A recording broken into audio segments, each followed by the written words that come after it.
Ang lumilipad na mangkukulam. Ang mga mangkukulam ay mga mangkukulam lang. Tama, subalit ang bawat mangkukulam ay may kwento. At ngayon ay maririnig natin ang isang kwentong nakakatakot. Makalipas ang ilang buwan, may isang magandang babae na nagngangalang Maria. Gusto niya ang kanyang mga hardin at ang kanyang mga libro. Si Maria ay inalagaan ng kanyang ina at mahal na mahal siya.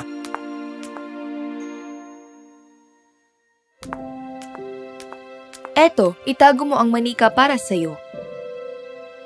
Nanay, medyo matanda na ako para sa mga manika. Bigay ito ng aking matalik na kaibigan. Upang maging ligtas ako, hindi na kami nag-uusap, miss ko na siya.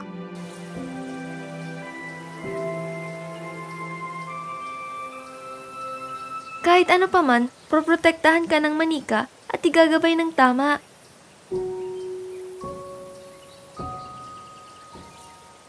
Pero ngayon, gusto ko ikaw naman ang ligtas. Pagkalipas ng ilang buwan, ang ina ni Maria ay nagkasakit at kalaunan ay namatay. Mahal at miss na ni Maria ang kanyang ina at tumira siya sa bahay at ipinagpatuloy ang kanyang buhay kasama ang mahal na alaala ng kanyang ina. Napagtanto ni Maria na napakalaki pala ng kanilang bahay para sa kanya. Nagpasya siyang ibigay ang ilang bahagi ng bahay para upahan. Pagkalipas ng ilang buwan, nakahanap siya ng mag-asawa na gustong umupa sa kanilang bahay. Ay nako, napakalaki ng bahay na ito para sa iyong sarili. Tama ang ginawa mo na pumayag ka na makasama kami. Ang malaking bahay ay hindi naging problema para sa akin. Ngunit oo, gusto ko nang makakasama. Maligayang pagdating sa amin. Si Maria ay may mabuting puso, kaya hindi siya naghinala ng anuman. Masaya niyang ipinakita ang buong bahay. Ngunit, ang mag-asawang Giberson ay may ibang plano. Gusto pala nilang agawin ang bahay kay Maria. Kung ang batang babae na ito ay mapapalayas natin agad-agad, alam mo bang mapapasa atin ang buong bahay habang tayo ay nabubuhay? Gumawa sila ng plano. Oh, hindi! Iha, pakiusap, tulungan mo kami. Ang aking asawa ay may kakaibang sakit. At isa lang ang makakagamot sa kanya na nakatira sa kabilang burol, sa loob ng kagubatan. Ngunit siya ay isang mangkukulam. Baba Yaga ang kanyang pangalan. Oh, pasensya na. Hindi ito patas. Paano ko hihilingin sa isang bata na pumunta sa mangkukulam para lamang maligtas ang aking asawa? Hindi! Ngunit, si Maria bilang mabait na bata, matapang siyang umalis para makipagkita kay Baba Yaga. At nakiusap sa kanya na iligtas si Mr. Giberson. Habang walang ideya sa tunay na intensyon ng mga Giberson. Pagkalipas ng ilang araw na paglalakad sa masukal na kagubatan, may naramdaman si Maria, isang bugso ng hangin na parang may papalapit sa kanya mula sa himpapawid. Si Baba Yaga iyon, sumugod sa kagubatan gamit ang kanyang flying saucer. Oh, hindi! Hindi! Nagkamali ako. Hindi na ako makakapunta pa. Oo. Kaya mo at dapat. Sino yun? Ang mangkukulam. Oh, hindi. Ako'y magiging isang manok. Hindi. Ano ka ba? Ako ito. Ang paborito mong manika. At ito ay ang manika na bigay sa kanya ng kanyang ina. Nagpaliwanag siya kay Maria na siya ay isang mahiwagang manika. Nagulat si Maria. Hindi ko alam kung anong paniniwalaan. Ngunit nakita ko ang mangkukulam sa isang lumilipad na saucer. Kaya ako ay magtitiwala sa iyo. Nagsasalitang manika. Mabuti. Ngayon, pakinggan mo ako. Ipunin mo ang gatas at tinapay na dala mo. Dalhin mo sa kubo ng mangkukulam.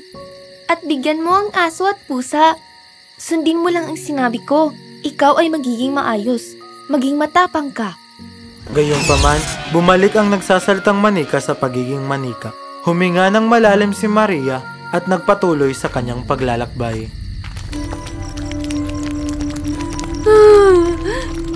Siguro hindi ako dapat pumasok. Huwag mong sabihin yan.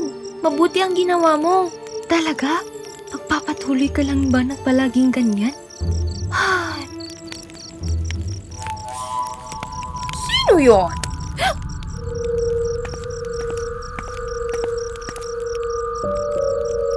Akala mo malilinaw mo si Baba Yaga? Makulit kang bata ka!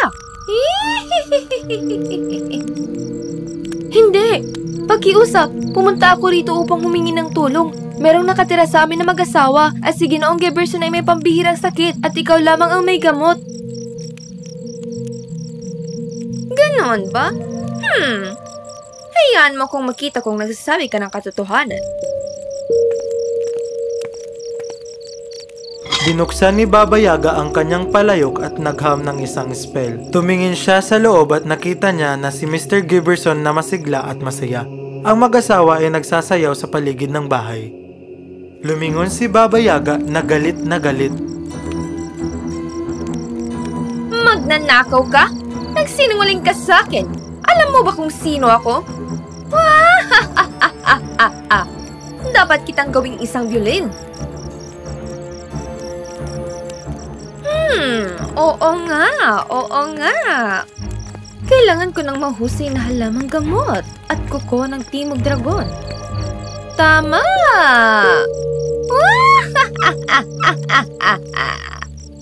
Ikinulong ni Baba Yaga si Maria sa isang silid at umalis upang kunin ang kanyang mga gamit para gawin ang spell. Ano ang gagawin ko ngayon, Manika? Magsalita ka! Meow! Sa pamamagitan ng kanyang takot at luha, nakita ni Maria ang pusa at aso. Bagamat natatakot siya, naalala niya ang piraso ng tinapay at gatas na naipon niya. Mahal niya ang mga hayop at pinakain ito. Hindi ko alam kung anong gagawin sa akin ng mangkukulam. Ngunit hindi ako nag-iisa. Nandito kayo at ang aking Manika. Ba, walang gagawin sa'yo ang mangkukulam. Hindi, kung gagawin mo ang eksaktong hinihiling namin sa iyo. Ang aking araw ay nagiging mas kakaiba. Haha, hindi pa tayo nagsisimula. Makinig ka, babae. Hindi lagi ganito ang mangkukulam na kinakatakutan mo. Maniwala ka't sa hindi. Siya ay parang ikaw. Sinabi ng pusa at aso kay Maria na nagsimulang kumilos ng masama ang mangkukulam nang hindi na ito tumingin sa sarili niya sa salamin. Meron tungkol sa kanyang pakipag-away at siya daw ay inibando na. Hindi yan sigurado. Itigil ang pag-aaksaya ng oras. Makinig ka, babae. Darating ang mangkukulam anumang oras. Ito, kunin mo. Ito ang mahiwagang suklay at salamin, ate. Hindi mo malalampasan ang mangkukulam na wala ang mga ito. Napakabilis lang ng saucer niya. Ito ay turbo. Sapagkat sa sandaling maramdaman mong hinahabol ka ng mangkukulam, isa-isang hihagis ang mga bagay na ito sa lupa. Ito ay magpapabagal sa kanya. Alis na! Tumakbo si Maria na parang sinundan ng mangkukulam. Sa kabilang banda, kababalik lang ng mangkukulam sa kanyang kubo at nakita niya na ang aso at pusa na lamang ang naroon at wala na si Maria. Walang hangganan ng galit ng mangkukulam. Sumakay siya sa kanyang flying saucer at sumugod sa kagubatan. Naririnig ko ang mga dahon na nag-iingay. Naririnig ko siya. Nasusundan niya tayo. Itapon mo ang suklay agad. Tama. Inihagis ni Maria ang suklay sa lupa at nagtago sa likod ng isang puno. Nagulat siya. Sa sandaling lumapit ang mangkukulam sa suklay. Lumipad ang suklay at sinimulan suklayan ang magulong buhok ng mangkukulam. Kita mo? Tumigil ang mangkukulam sa pagsusuklay ng kanyang buhok. Kaya marumi ito. Nalinis ng suklay ang maduming buhok ng mangkukulam at naiwang natural na kulot. Tumigil ka. Hindi ko to gusto. Takbo, Maria! Buong ganang tumakbo si Maria pero maya-maya ay narinig niya ang papalapit na mangkukulam. O, teka lang. Ang salamin! Habang nagtatago si Maria sa likod ng isang malaking bato, nakita niya ang mahiwagang salamin na naging isang higanteng salamin na bundok. Lumapit si Baba Yaga sa bundok at kahit ipikit ang kanyang mga mata para hindi makita ang kanyang refleksyon, ito ay huli na. At sa gulat ni Maria, nagsimulang umiyak ang mangkukulam. Siya'y umiiyak. Oh, hindi! Nasaktan ko siya. Anong nangyari sa akin? Kung nandito si Ana, siya sana magsusuklay at maglalagay ng bulaklak sa buhok ko, gaya ng dati. Kahit papano, nasa kanyang mahiwagang manika na bigay ko para ako'y maalala. Ngunit anong meron ako? Oh, miss na kita, Ana. Sobrang miss na kita. Habang umiiyak si Baba Yaga, napagtanto niya na kailangan niyang umiyak ng malakas para gumaan ang kanyang pakiramdam. At sa kabilang dako, si Maria ay napaisip na may kakaiba. Teka lang, ang mahiwagang manika? Tinutukoy ba niya ang aking ina na si Ana? Paumanhin, pasensya sa nararamdaman mo. Ngunit ito ba ang manika na ibinigay mo kay Ana? Teka! Oo. Bakit nasa'yo ito? Si Ana ay aking ina. Ano? Sina Ana at Baba Yaga ang pinakamatalik na magkaibigan. Gusto ni Ana si Baba Yaga at ang kanyang maliliit na mahika.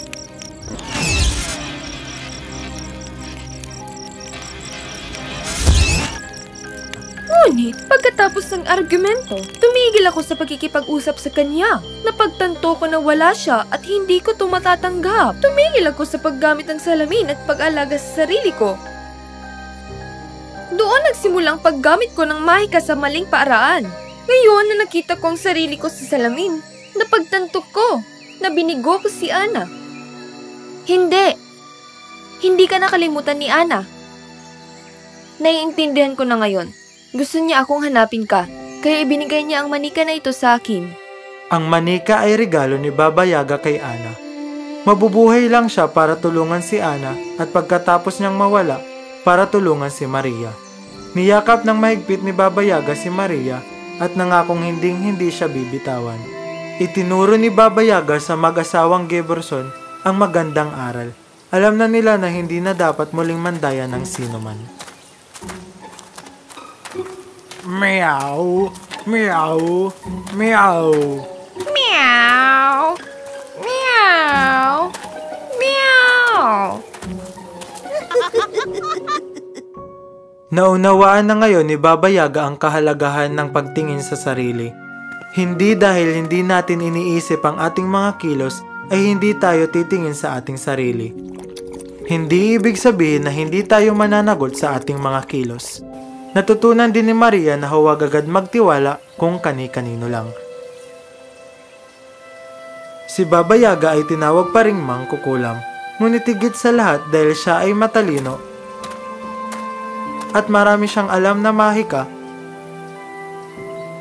na gamit niya para sa kabutihan ng iba. Well, madalas ay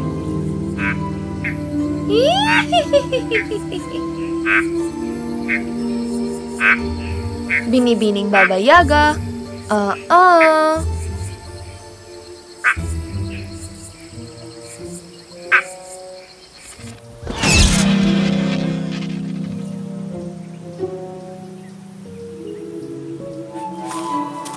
Ipinagpatuloy ni Baba Yaga at Maria ang kanilang pagkakaibigan at nagsimula sa kanilang bagong paglalakbay na magkasama.